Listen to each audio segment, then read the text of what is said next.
Are you tired of being ass at the game? Do you want to beat more ass at the game? Well, if so, stay tuned because I got 5 tips for you to make you a better player.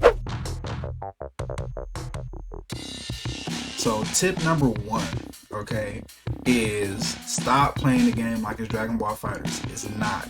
I heard a lot of people complaining about the defensive options in the game, and it's really because Dragon Ball FighterZ is the jump off game for a lot of fighting game players nowadays. And Dragon Ball FighterZ, being a 3v3 fighter it is, has hella defensive options. You got reflex, you got sparks, you got guard cancels. Okay, how many DPs do you have in the game? How many guard points do you have in the game? You got assist to block you.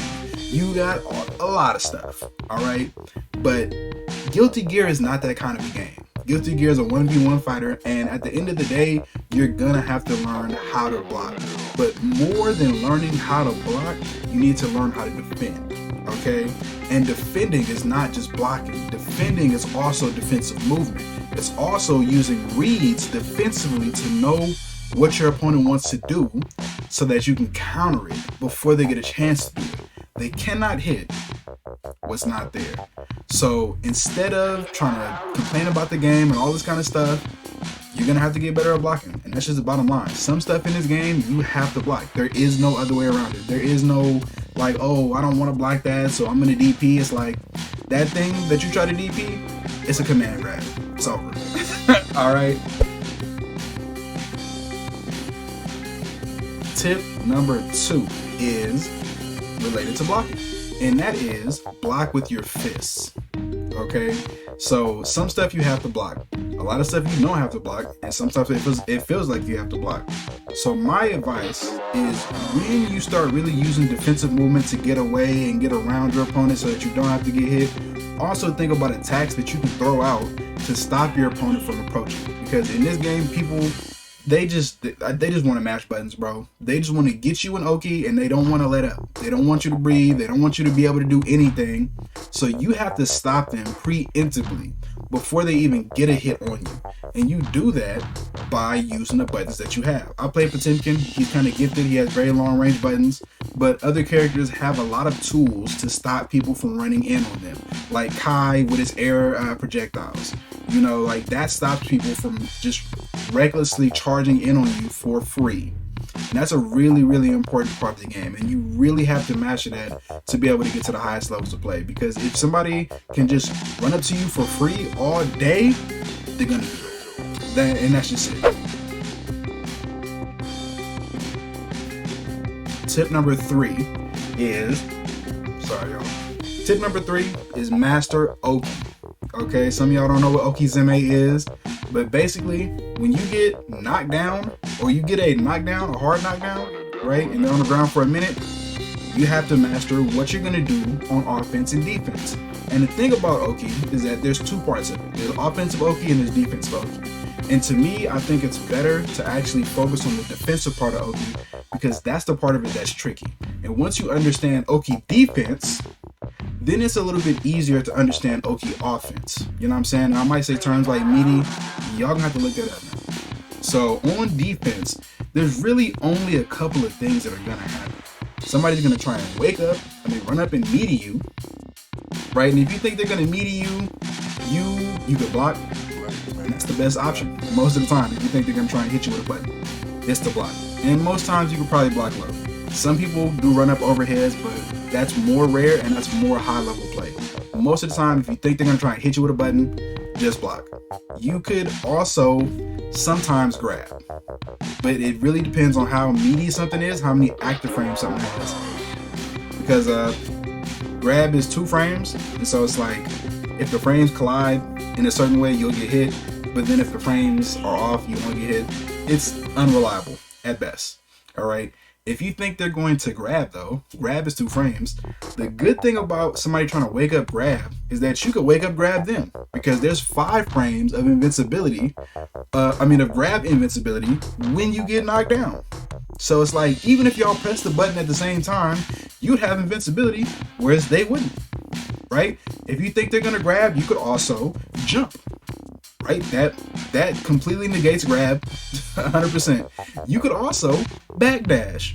again negates grab and gives you an instant punish. Chef's kiss. It's beautiful, y'all. And if you think that they're going to wake up feint, which is the I would say the third most common option, and the feint is basically like they run up, they make you think they're gonna press a button or grab or something, and then they backdash, right? And what they're trying to do is get you to press a button, hit the grab, or just do something that they can read and react to. You know what I'm saying? So if you think that they're going to run up and do that, press buttons, bro. Press long range buttons. Stab them in the chest if you're Kai. Use your tools. Haul ass on them. Okay? And speaking of hauling ass, we're going ahead and going to tip number 4. And for tip number 4, is give in to chicanery. Give in to shenanigans. Do some stuff that doesn't make sense. As I said earlier, I play Potemkin, and so sometimes I mega fist 7 times in a row, so they think I'm a dumbass. And as soon as they stop paying attention, now they're grabbed. Okay? And I what I really mean by giving to chicanery is that, you know, the optimal stuff is generally like the best stuff, right? But also, you have to realize that you're going against another human being. And in going against another human being, you don't have to be the optimal stuff. You have to be them, okay? And if your opponent doesn't know how to respond to something that's suboptimal, now all of a sudden it's optimal, right? If your opponent thinks that you're gonna be on the left side, but you're on the right side, GG's, bro. G freaking G's. What I really mean is mix your opponent up. Don't stick with the same options over and over again. We all have patterns, and we all have to be able to get out of those patterns so that we can be the best that we can be. Like, for example, going back to Potemkin. If I know that I have a pattern of mega fist low, mega fist low, mega fist low, right? I know that's the pattern that I have. My opponent is going to be able to read that, and they're going to expect mega fist low, mega fist low, mega fist low.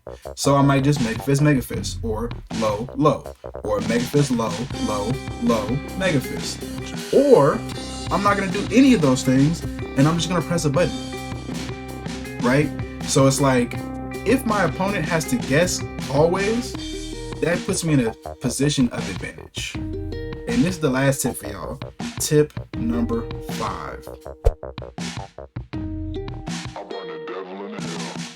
that is, the mix is fake. There's a lot of mix in this game that is not real. There's some of it that we know is real, but there's some of it that feels like it's real and it's not real, and all you gotta do is 5P. Eno, for example, a lot of that weird Eno jump mix shit she does can be 5P.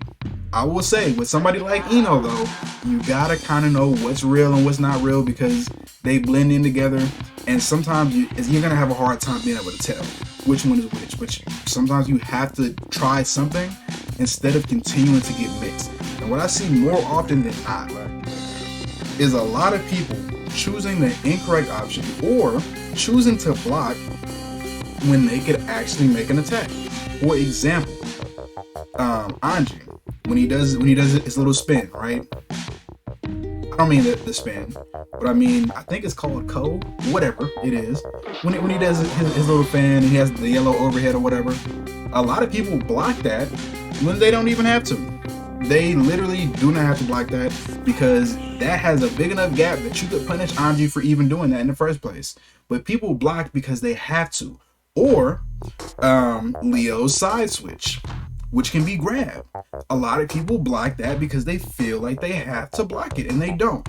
And I struggle with the chip matchup, right? So I really have a hard time blocking a mix, but I know that some of it is fake, and I know that some of it can be beaten by neutral jump. And at high levels, like, whew, man, calling that out is difficult. But the more I learn the matchup, the more I learn that stuff is fake. And the more I learn that I took combos and mix-ups and tried to block when I actually didn't have to. When I could have just jumped straight up and I would have been fine. When I could have hit 5P and I would have been fine, right?